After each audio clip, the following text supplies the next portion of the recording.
My name is Robert Cizek. I was raised on a dairy farm north of Rice Lake, Wisconsin.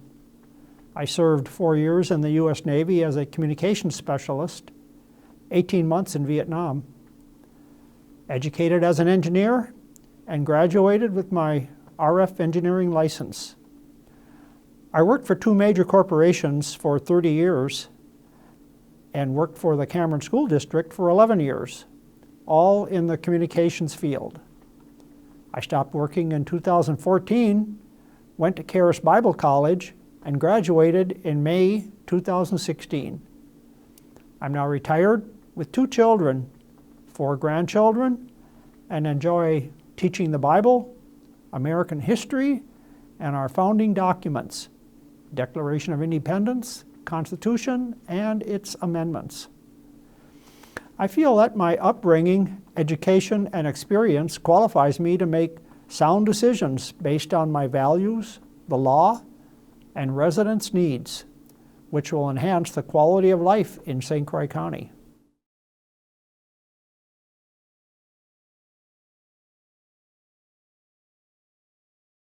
I became involved in government in the summer of 2016 because I wasn't happy with the direction our country is heading, and am trying to preserve America for my children and grandchildren as I know it. Therefore, decided to help Donald Trump get elected as president by working on his campaign.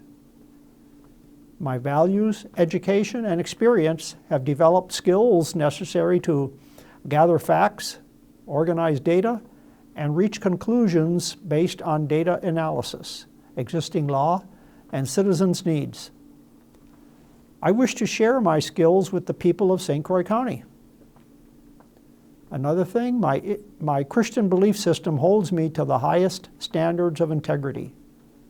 I won't accept bribes or favors and will make decisions based on my fiscally conservative biblical worldview. I believe in the free market enterprise system, a system where marketplace competition is good for county residents, a system which brings the most bang for the buck. And I will use this philosophy when addressing regulations, approving vendor contracts, borrowing money, raising taxes, plus funding major capital improvement projects and services. Another point is my lack of fear when tackling difficult or controversial issues. These issues will not cause me to sidestep them, but face them head-on in order to come up with solutions which serve the needs of the majority of St. Croix County residents in a timely manner. I recognize the fact that I can't please all the people all the time, but will make decisions which serve the majority of residents most of the time.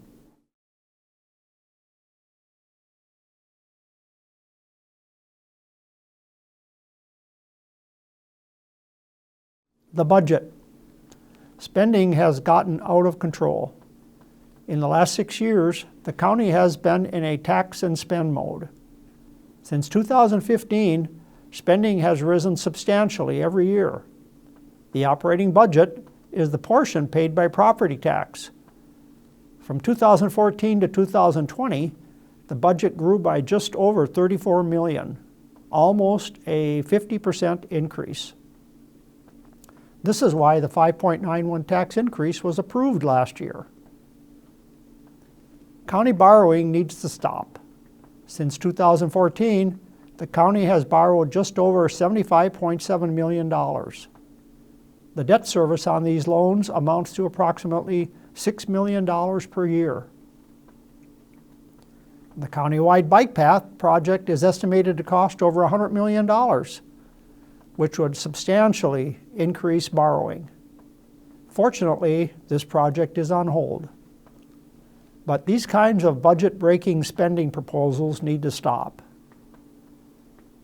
Another issue is county-subsidized mass transit. If allowed to move forward, it would include bus service and even passenger train service for county residents. This would not be cost-effective, which would require more borrowing and higher taxes, serving only a small percentage of county residents. Another issue would be the new Richmond nursing home. It should be privatized. A government-run facility should not be competing with private industry. This is a bedrock principle of our free market system. I don't see any reason why it can't be sold without reducing staff or services. After all, there are two major, very nice, privately owned, independent living nursing care facilities in Hudson. This county facility is not cost effective. When all costs are included, it has lost money every year. Yes, it does operate in the black, but when debt service and depreciation are included, it loses over $1 million per year. It primarily benefits only New Richmond residents, making it unfair for North Hudson and District 4 residents and the rest of the county.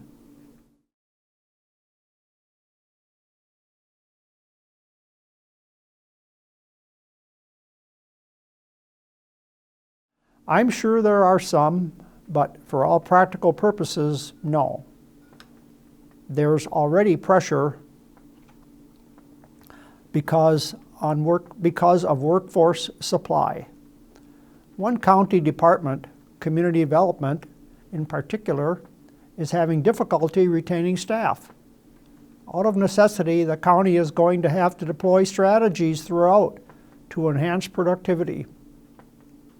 The private sector is much more nimble and its earnings are more directly connected to performance.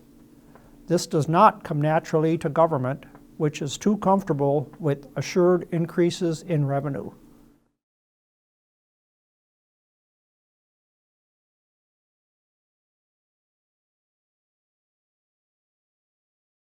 Any solutions that the state or county have to offer are a long ways off. In the meantime, residents with wells need to monitor and filter if necessary. Inexpensive testing and filter remedies are readily available. The Hudson municipal water system exceeds applicable HELP standards already. The county accepted recommendations from the County Water Quality Group in 2017. I believe the county should follow those recommendations, but be willing to do a cost-benefit analysis each step of the way.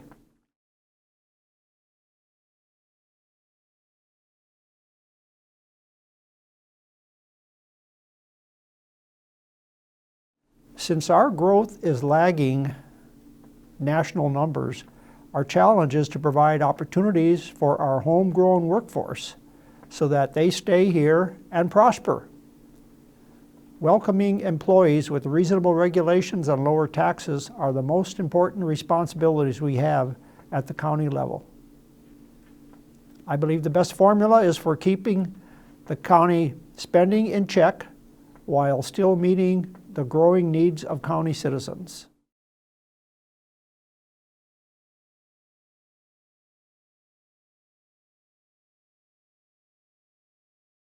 The area library is an important county asset. The county should fund this facility with 100% of the library tax received, not the current 75% level. I will work to change the current funding model and fund the library at 100% of the taxes received.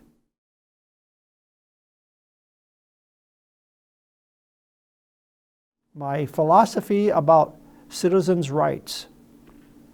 The Declaration of Independence lists 3 unalienable rights: life, liberty, and the pursuit of happiness. Life? My Christian values require me to protect life, both unborn and born. This is the very first unalienable right listed in the Declaration, therefore the most important. Undoubtedly, protecting life is the greatest responsibility of any elected official, and I promise to uphold this responsibility with utmost respect. Liberty means to be unburdened by unnecessary government regulations. Citizens should have the right to govern themselves without government telling them how to behave. The small minority which can't govern themselves will be dealt with on an individual basis without making sweeping regulation changes affecting all the county citizens. Pursuit of happiness is the right to own property without the government trying to take it from you by overtaxing, exercising eminent domain without proper compensation, or creating regulations which require property to be sold. I will protect these rights by working to reduce spending and by lowering taxes.